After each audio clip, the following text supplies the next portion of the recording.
여러분들이 기도해 주셔서 한 주간 우리 필리핀의 라구나 신학교를 저희가 한 2012년 시작해서 20년 좀 넘게 운영하고 있는데 개원식이 있어서 잘 다녀왔습니다. 숙소에 머물면서 성경을 읽는데 로마서를 읽다가 로마서 1장을 읽는데 로마서 1장 7절에 이런 구절이 있습니다. 우리 하나님 아버지와 우리 주 예수 그리스도로부터 은혜와 평강이 있기를 원하노라, 이런 구절이 있어요. 그래서 다시 읽어봤습니다. 여러분들도 다 아는 구절이고 저도 아는 구절이고, 우리 하나님 아버지와 주 예수 그리스도로부터 은혜와 평강이 너희에 있기를 원한다. 그런데 로마서에만 있는 게 아닙니다. 고린도서도 보니까 또 있어요. 갈라디아 있고, 그러니까 바울 서신에는 이 문안이 꼭 있습니다. 그러니까 바울이 편지를 쓰면서 로마에 있는 교인들에게 편지를 보낼 때도 어떤 마음이냐면, 로마에 있는 교인들이 우리 하나님 아버지와 우리 주 예수 그리스도로부터 은혜와 평강을 받기를 원한다는 거예요. 그래서 제가 영어 성경을 봤습니다. 영어 성경 가운데 CEV라는 성경이 있어요. 이건 대한성서 공회에서 나온 성경입니다. 우리가 킹제스 버전이나 우리가 NIV 성경을 보면은 거기는 은혜와 평강을 Grace and Peace 이렇게 써 있어요. 그런데 CEV라는 대한성서 공회 성경은 요 은혜라는 단어를 bless라고 써놨더라고. 축복이라고 썼더라고. 다른 성경을 내가 영어 성경을 한국에 와가지고 다시 여러 권을 봤습니다. 그런데 다 뭐냐면 그레이스로 나와 있어요. 그런데 요 CEV란 대한성서에 나온 이 영어 성경만 bless로 나왔어. 축복으로 나왔더라고. 아, 그렇구나. 여러분, 하나님은 우리가 어떤 사람이 되기를 원하냐면 하나님의 축복을 받는 자가 되기를 원한다는 거예요. 그러면 요 평강이라는 단어를 보니까 히브리인들은 이거를 샬롬이라고 그래요. 샬롬이라는 뜻이 뭐냐면 평안, 그 다음에 조화, 그리고 질서, 그리고 평화, 이런 뜻이야. 이게 다 모아진 거예요. 그러니까 하나님은 우리 안에 평안이 있기를 원하고, 우리 삶이 조화 있기를 원하고, 우리 인생이 질서 있기를 원한다, 그 말이에요. 그러니까 바울이 그 마음으로 늘 편지를 쓰는 건데, 그러면 사도 바울이 우리가 하나님으로부터만 우리가 그런 축복을 받는 사람이 아니라 우리 자신들도 그런 삶이 되기를 원한다는 거예요. 우리가 누군가에게 축복의 사람이 되기를 원한다는 것입니다. 저희가 이번에 이제 필리핀을 제가 이제 2번을 다녀왔어요. 올해 한 번은 협성 세계 선교 훈련은 제가 원장으로 했다고 그랬죠. 그래서 선교사 후보생들과 함께 클락이라는 곳을 다녀왔고, 이번엔 제가 LPT 제가 원장입니다. 신학원 원장이라, 그래서 이제 라구란 지역을 다녀오게 됐는데, 갈 때마다 제가 이제 정했어요. 선교사들한테, 사모님들한테 주는 겁니다. 꼭 얼마 주기로 했냐면 10,000페소를 주는 걸로 했어. 내가 마음에 결정한 금액이야. 그래서 10,000페소를 드릴 때마다, 근데 클락에서도 그랬는데 요 라구나 똑같더라고. 똑같은 마음들이더라고 보니까요. 10,000페소면 우리 돈 한 25만 원 됩니다. 이런 생각에 이게 큰 돈일까 하는데 여기다가 공 하나 더 붙이면 돼요. 필리핀에서는. 필리핀 공립학교 선생님들 봉급이 우리 돈으로 35만 원입니다. 그러니까 25만 원은 큰 돈이에요. 그러니까 한국 교회가 그들에게 뭐가 되는 거야? 우리가 축복이 되는 거예요. 그러니까 하나님은 우리 교회에게 원하는 게 뭐냐면 누군가에게 축복이 되는 교회가 되라는 거야. 우리가 하나님으로부터 축복을 받은 것처럼 우리도 누군가에게 축복이 되라는 거죠.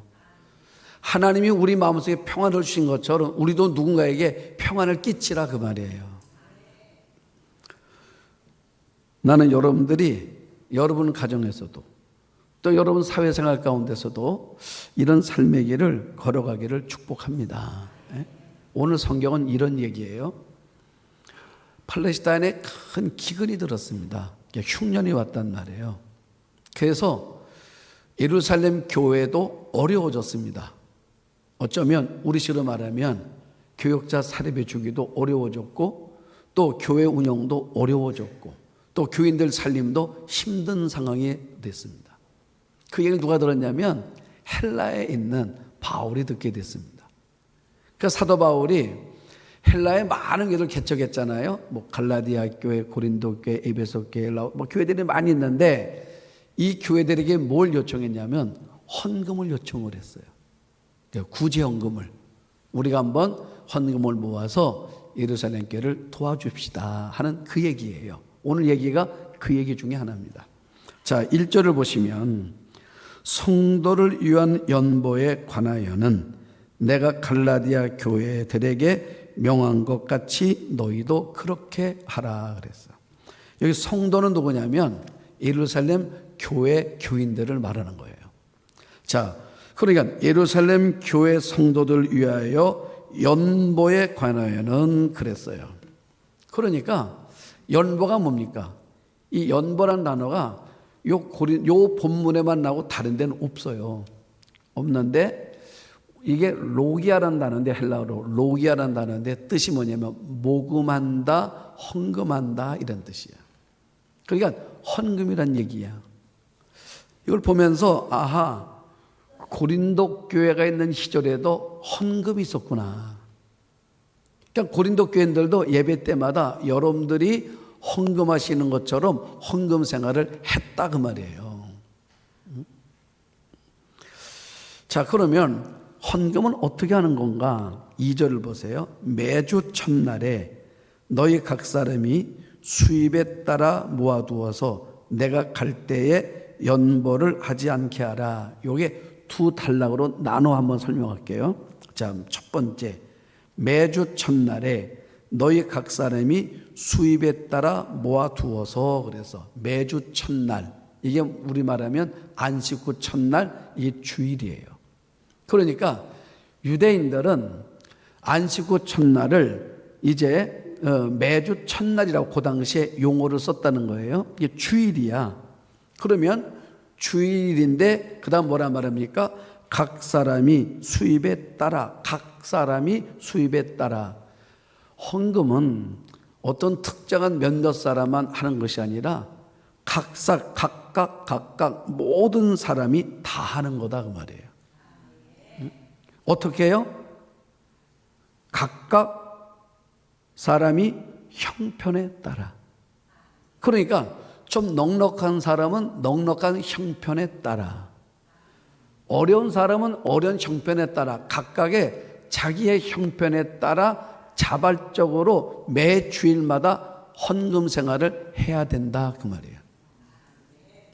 그래서 우리 교회 학교도 보니까요, 유치부들도 다 헌금하잖아요. 아동부도 보니까 아마 제목에 보면 아동부 어린이들이 뭐 액수는 모르겠습니다. 감상금 봉투가 어린이들도 많이 올라온단 말이에요. 그게 무슨 말입니까? 어려서부터 하는 겁니다. 유치부도 하는 거고 아동부도 하는 거고 나이 많으신 분도 하시는 거고 젊은 분도 하는 거고 모든 성도들은 다 각각의 형편에 따라 자발적으로 헌금하는 거다 그 말이에요. 우리 한번 아멘 합시다. 다 하는 거예요. 헌금은 모든 교인들이. 그런데 그 다음 뭐라 말하냐면 주일날 올 때마다 헌금을 하는데 그 다음 뭐라 말하냐면 내가 갈 때에는 연보를 하지 않게 하라. 내가 갈 때는 헌금을 하지 말래. 그게 무슨 말이냐? 지금 바울이 이 헌금은요, 일상을 말하는 것이 아니라 로기야, 이게 구제헌금이었습니다. 그러니까 예루살렘 교회를 도와주려고 하는 헌금이에요. 우리 말하면 성경금이야. 제가 필리핀 갈 때, 제가 먼저 번에 그 클라우로 갈 때 여러분들이 우리 선교사 후보생들 위해서 헌금을 해주셨잖아요. 그런 목적금, 선교 목적금이란 말이에요. 그런데 바울이 한 말이 뭐냐면 내가 갈 때 하지 말고 내가 오기 전에 해달라고 말했어요. 자, 왜 그런가? 바울이 이런 겁니다. 헌금은 사람 보고 하는 거 아니라고 말해, 쉽게 말하면. 그러니까 내가 가는 바람에 할 마음이 없다가 내 얼굴 보고 하지 말라 그 말입니다. 헌금은 하나님만 생각하면 하는 게 헌금이라 그 말이에요. 가끔 교회들 보면 이런 교회들이 있습니다. 교회가 분란이 생겼어요. 교회가 분란이 생기니까 헌금을 안 해. 왜? 누구 보기 싫어서. 그래서 안 한다는 거예요, 헌금을. 근데 지금 봐요. 바울이 하는 말이 뭐냐면 지금 고린도 교회는 분란이 생겼죠. 고린도 교회는 내내 분란이 있습니다. 그래서 아볼로파, 게바파, 바울파, 예수파, 파벌 생겼죠. 은사 문제 생겼죠. 늘 문제가 생겨요. 그 문제는 그 문제고 헌금은 헌금이라는 거예요. 왜 그렇습니까? 헌금은 사람 보고 하는 게 아니에요. 헌금은 하나님 보고 하는 겁니다. 예? 그렇죠? 목사 비기 싫다고 안 하는 게 아니에요. 그건 상관없어요. 그래서 바울이 그 말하는 거야. 나 보고 하지 말라 그 말이야. 그래서 나 안 올 때, 나 없을 때 하라. 자, 저 성경 보면서 야, 기가 막히게 써놨네, 사도 바울이. 예? 그런데 3절을 보니까 눈여겨볼 단어 하나가 있더라고요. 자, 봐요. 내가 이룰 때에 너희가 인정한 사람에게 편지를 주어 너희의 은혜를 예루살렘으로 가지고 가게 하리니. 자, 무슨 말이냐면 헌금이 거쳤어요. 성경금이. 그러면 이제 예루살렘에다가 전해줘야 되는데 누가 전해줄 거냐? 너희들 가운데 인정하고 있는 그 사람한테 맡겨서 그거를 보내는 걸로 하자. 이렇게 얘기해 주는 거예요. 그런데 여기 눈여겨볼 단어가 뭐냐면 다시 잘 봐요. 내가 이룰 때에 너희가 인정한 사람에게 편지를 주어 그 다음 너희의 은혜를 예루살렘으로 가지고 가게 하라 그랬어. 자, 이게 무슨 말입니까? 원래 이렇게 써야 되는 것입니다. 내가 이룰 때에 너희가 인정한 사람에게 편지를 주어. 이게 내용을 알아야 될 거 아니에요. 그 다음에 너희가 준비한 선교 헌금을 아니면 너희가 준비한 구제 헌금을 예루살렘으로 가지고 가게 하라. 이게 맞는 말이잖아. 그런데 이 로기아라는 이 헌금이라는 단어를, 연보라는 단어를 이번에 뺐어요, 바울이. 연보를 빼고 뭐라 말했습니까? 연보를 은혜로 바꿨어. 은혜로. 그러니까 무슨 말입니까? 이 헌금은 내가 드린 것이 아니라 하나님이 나에게 주심으로 내가 드렸습니다라는 고백이라 그 말이에요. 그래서 하나님의 은혜라는 것입니다. 우리가 여러분들이 선경금을 했습니까? 우리는 내 이름을 했잖아요. 근데 바울은 이제는 내 이름으로 한 그 헌금을 이제는 바꿔주는 것입니다. 이것은 뭐냐면 하나님의 은혜라는 거예요. 그러니까 여러분들이 물질을 하나님께 드릴 때마다 어떤 마음을 가져야 되는 거냐면 다 이게 뭐라고요? 하나님의 은혜라고. 여러분, 그래야 우리가 시험 들지 않아요. 헨리 나우엔이라는 유명한 영성학자가 있습니다. 제가 이분을 참 좋아해요. 이분의 글도 많이 봅니다. 그런데 헨리 나우엔의 책 가운데 모금과 영성이라는 글이 있어. 모금과 영성. 그런데 요 모금이라는 단어가 헬라어로 로기아라고 그랬습니다. 헌금하다, 모금하다 똑같은 뜻이야.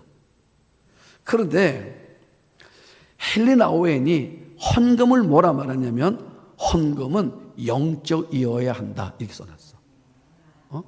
헌금은 뭐 해야 된다고요? 영적이어야 된다는 거야. 왜냐? 헌금은 하나님의 은혜를 흐르게 하는 사역이기 때문이다. 잘 감이 안 왔는 것 같은데 다시 설명할게요. 여러분, 나는 굉장히 은혜를 받았어. 자, 헌금과 영성이야. 헌금은 뭐 해야 된다고요? 영적이어야 된다는 거야. 왜 헌금이 영적이어야 되냐? 이유가 뭐냐면 헌금이 뭐냐면요, 하나님의 은혜가 흐르게 하는 사역이라고 말이야. 사역. 그렇기 때문에 영적이어야 된다는 것입니다. 우리가 여러분 아마 우리 청년들이 예전에 선교 이제 훈련을 이제 우리가 현지 이제 그 선교를 다녀온 적이 있습니다. 그러면 한 번은 예전에 우리 부목사님 한 번이 밤에 가기 전날 이제 그 룸에 모여가지고 막 통성기도를 시키더라고. 그래 막 기도하면서 선교가 뭔지 막 설명을 해요. 막 기도하면서. 그 다음에 뭐라 말하냐면 지갑을 다 꺼내래. 그래서 다 꺼내서 뭐 하는 말이, 자 여러분 우리가 선교 왔습니다. 여러분 이 헌금을 가져갈 것이야. 이건 선교비로 우리 선교물에다가 다 꺼냅시다. 청년들이 다 꺼낸 걸 한번 본 적이 있습니다. 자, 왜 그런 줄 아십니까? 빈지갑이 됐죠. 저는 이런 마음이 있었습니다. 자, 선교에 참여한 결과로 빈지갑을 하나님께서 어떻게 채우시는가를 하나님, 우리 저 청년들이 보게 하옵소서. 나는 뒤에서 그 기도를 했어요.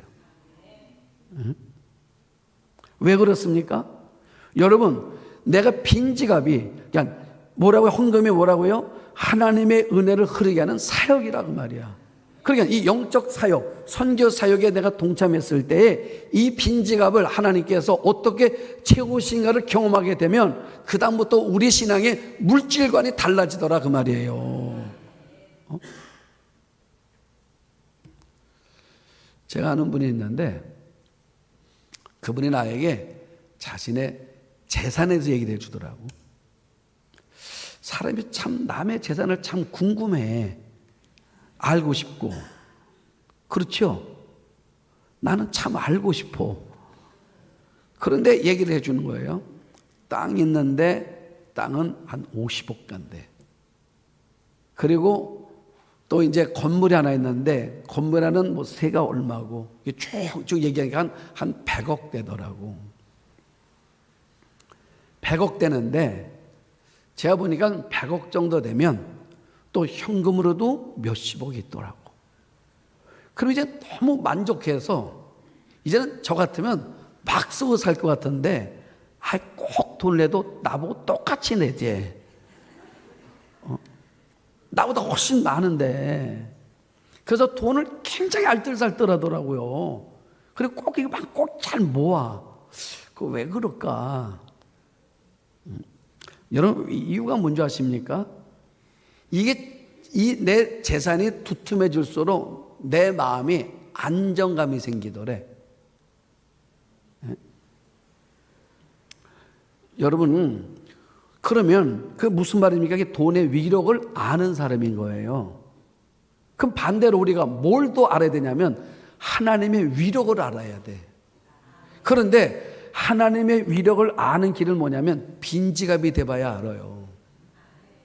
그 빈지갑을 하나님이 채우실 때 왜요? 채우신 걸 보면서 내가 믿는 하나님은 채우시는 분이시구나.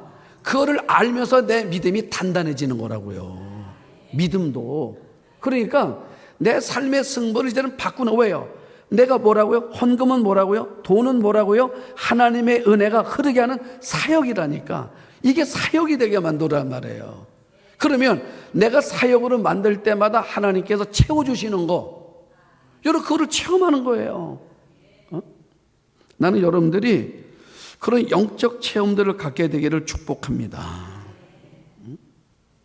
그러면 이게 사역인데 이 사역의 열매가 얼마나 아름다운 건지 아십니까? 이 사역의 열매가 있어요.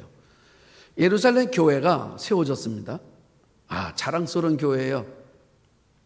우리 기독교 세계 기독교 사회에서 모교회입니다. 제가 정동제를 가봤더니 아주 교인들도 이 자존감이 대단하더라고요. 왜요? 우리가 기독교에 대한 감리교회의 모교회라는 거, 시작된 교회라는 이 자긍심이 대단하더라. 예루살렘 교회는 한 교단을 시작한 교회가 아니라 기독교 역사를 시작된 교회라고 말해요. 또 이 교회는 누가 있습니까? 베드로가 있어요. 요한이 있습니다. 기라상 같은 제자들이 그 교회에 다 있어요. 담임 목사 누굽니까? 예수님의 이복 동생 야고보가 담임 목사예요. 예수님 동생이 담임 목사예요. 이 교회는 이 자존감이 이루 말할 수 없습니다. 그런데 사도 바울이 은혜를 받고 성령 체험한 다음에 이제 사도 바울은 하나님의 나를 부르신 그 사명을 알고 이방 선교로 나서는 거예요. 그래서 1차, 2차, 3차 아시아를 다니면서 곳곳에 교회를 세웁니다. 근데 그 교회가 누구예요? 이방인들이야. 예루살렘 교회가 볼 때마다 이거 참 우스운 거예요. 그리고 교회라고 인정이 안 돼, 마음에. 교회 인정을 안 해줍니다. 심지어는 인정을 안 할 뿐만 아니라 이단으로까지 얘기를 해요. 그래서 바울이 소환되지 않습니까?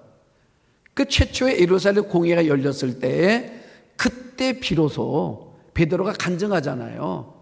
부정한 짐승 올랐다 내렸다는 그 간증을 보고 나서 이제 하나님이 거룩 깨끗하다고 해서 우리가 부정하다 말할 수 없다.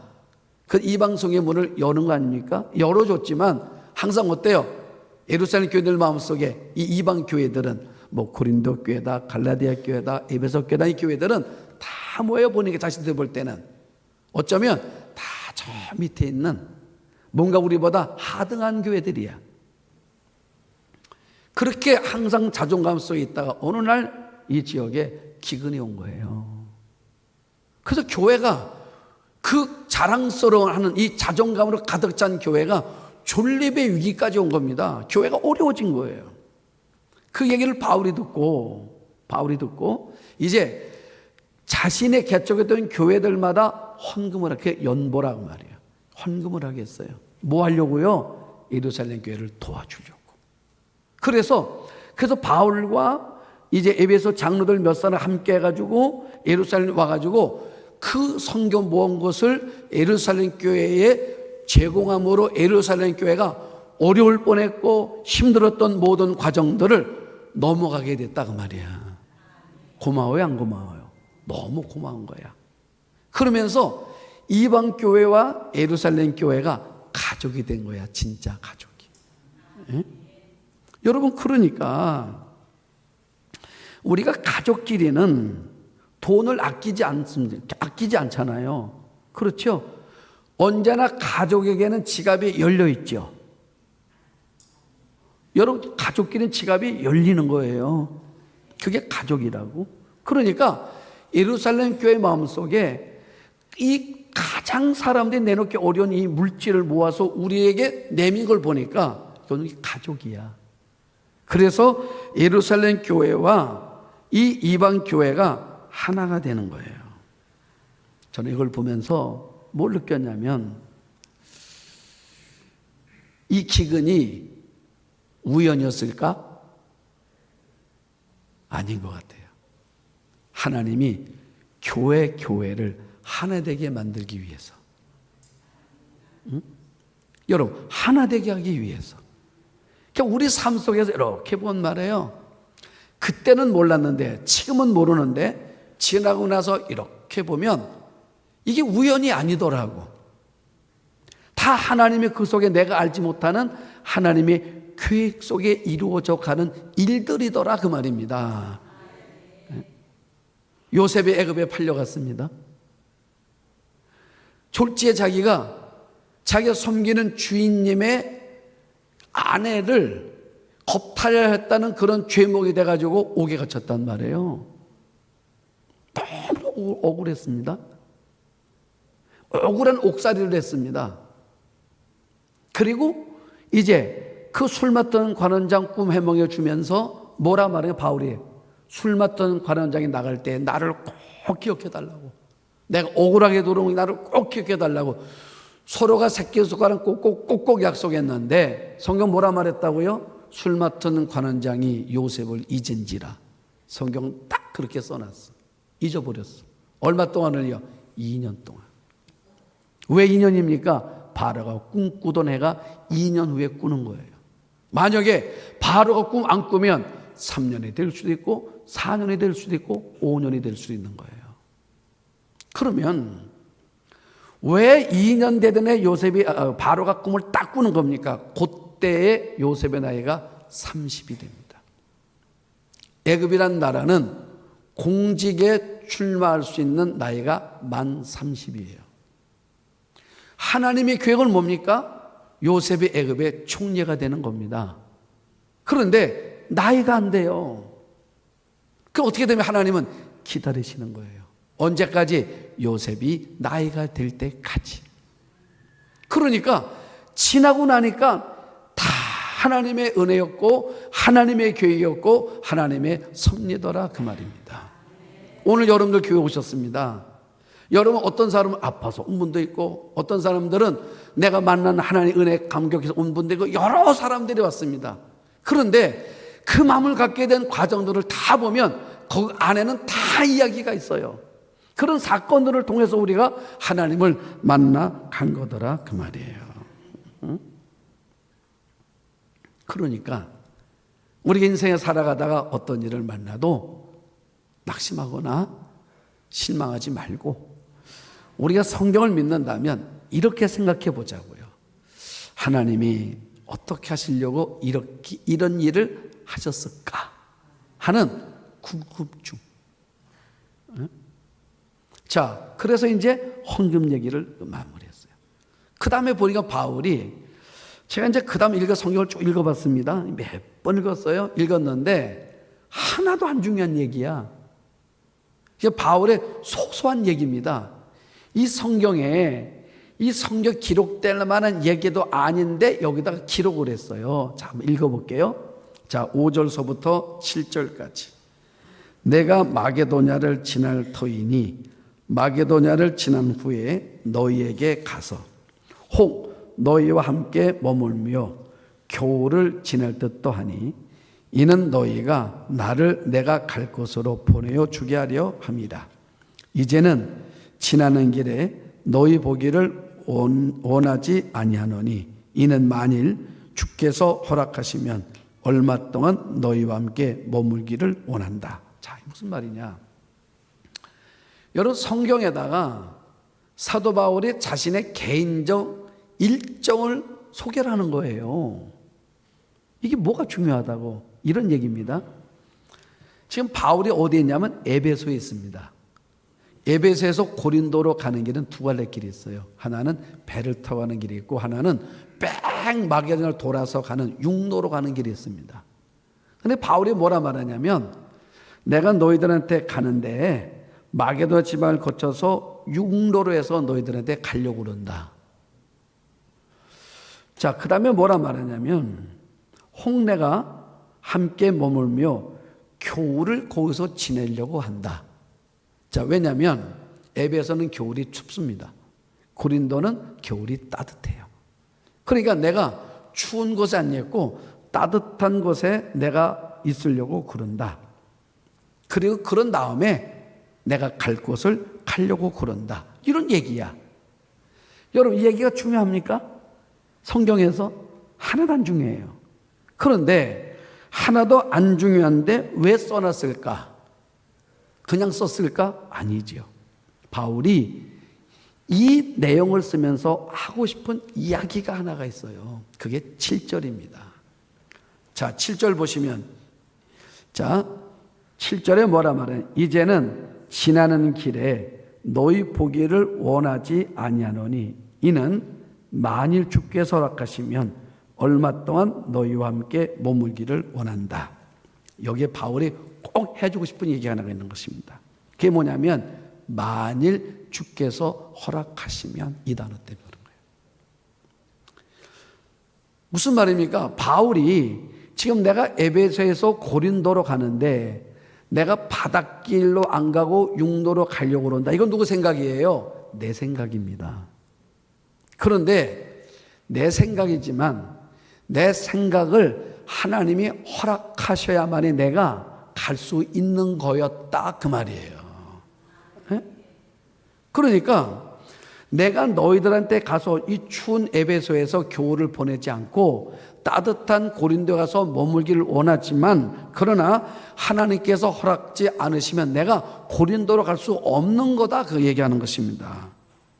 믿습니까? 에?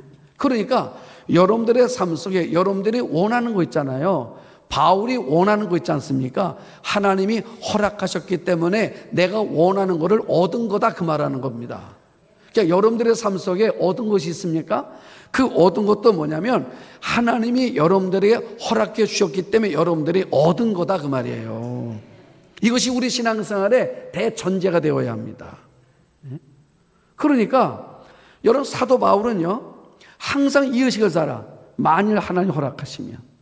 내가 아무리 준비를 잘했습니다. 그래도 바울은 뭐냐면 마지막 단서는 뭐냐면 내가 준비를 잘했지만 하나님이 허락하시면, 하나 허락 안 하면 안 되는 거다 그 말이에요. 그렇기 때문에 사도 바울은 하나님 앞에 평생 어떤 사람이냐? 겸손한 사람이야. 왜 그랬습니까? 왜 겸손합니까?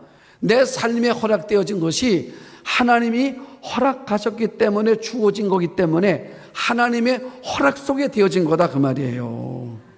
그래서 겸손한 것입니다. 여러분 그렇지 않습니까? 그러니까 여러분들 그런 마음을 가져야 돼요. 우리 이번에 신방하다 보니까 어느 교우 가정은 집을 팔려고 그러는데요. 새로 이사를 가기 위해서. 자, 내가 기도해 줬습니다. 여러분 기도해 줬는데 중요한 게 하나가 있어요. 뭔지 아십니까? 내가 아무리 팔려고 해도, 딴 사람이 아무리 집을 살려고 해도 이 신앙이에요. 하나님이 허락하셔야 매매가 되는 거라고. 그런 신앙을 갖고 있으면 집이 팔렸습니다. 그 어떤 마음이 들어요? 하나님이 허락하셔서 팔린 거라고 믿어지기 때문에 믿음이 단단해지는 거예요. 우리 신앙생활은 항상 그 마음. 여러분들의 자녀들이 요새 보니까 우리 목사님들 몇 분 만났더니 막 자랑하고 난리가 났어. 어떤 목사님 자기 아들이 요번에 서울대학 대학원에 붙었대. 또 어떤 분은 뭐라 말하냐면 자기 아들이 카이스트에 전액 장학금으로 붙었대. 막 신났어. 신났는데 그때 뭐라 말해요? 이렇게 물어봐. 얘가 머리가 좋은가 봐. 그랬더니 원래 공부를 잘했대. 그러면 꽝이야 그거는. 여러분 그렇게 하면 안 됩니다. 뭐라고 말해야 돼요? 하나님이 허락하셔서 된 거라고. 왠지 아십니까? 잘했다고 붙는 거 아니에요. 잘하는데 떨어진 아이들 얼마나 많이 있다고. 맞죠 여러분? 그러니까 하나님이 허락하시면 그래야 겸손해져요. 그렇지 않으면 교만해진다니까요 우리 마음이. 여러분 부자가 됐습니까? 남들보다 형편이 낮은 것 같아요? 왜 그런 거예요? 하나님이 허락하셔서 된 거라니까. 그래야 늘 하나님 앞에 감사가 되고 하나님 앞에 늘 우리 마음이 겸손해지는 거예요. 그러니까 사도 바울이 지금 내가 고린도로 가지 않습니까? 자, 고린도로 가는데 뭐라 말해요? 하나님이 허락하셔야 내가 갈 수 있다고. 이런 마음으로 간 거예요. 가서 3개월 머문다고. 그런데 이 3개월 머물 동안에 위대한 역사가 벌어진다고요. 뭔지 아십니까? 여기서 로마서가 써지는 거예요. 그러면 고린도는 어떤 도시입니까? 타락한 도시예요. 고린도가 어떤 교회입니까? 매일 싸우는 교회입니다. 여기서 여러분 얼마나 내가 혼란스럽겠습니까? 그런데 기독교 역사의 최고의 책인 로마서가 여기서 쓰여지는 거예요. 그러니까 하나님이 허락하시면 환경이 문제가 되지 않더라 그 말이에요. 그게 우리가 이 고백이 너무너무 중요한 거예요. 이 고백이. 여러분 이 고백을 할 때마다 어떻습니까? 우리가 하나님 앞에 집중하게 되고 우리 신앙이 겸손해지게 되고, 그러니까 하나님이 어때요? 우리 삶을 복되게 만들어 주시는 거예요. 바울이 뭐라고 말했다고요? 우리 하나님 아버지와 우리 주 예수 그리스도로부터 은혜와 평강이 너희에게 있기를 원한다. 그러니까 여러분 하나님이 허락하셔야만 됩니다라는 믿음으로 사니까 하늘로부터 뭐가 와요? 하나님의 블레스, 하나님의 축복이, 하나님의 평안이, 하나님의 평강이, 하나님의 조화가, 하나님의 질서가 우리 삶으로 오더라 그 말이에요. 응? 여러분들이 이런 신앙의 고백을 하면, 바울이 우리 보고 이런 고백을 하고 살아가면 우리 삶에 이런 역사가 일어나게 된다는 것입니다. 자, 다음 주에 이어서 이 내용들을 보려고 합니다. 이런 은혜가, 이런 신앙의 고백을 여러분들이 단단히 붙들고 살아가시기를 주의 이름으로 축복합니다.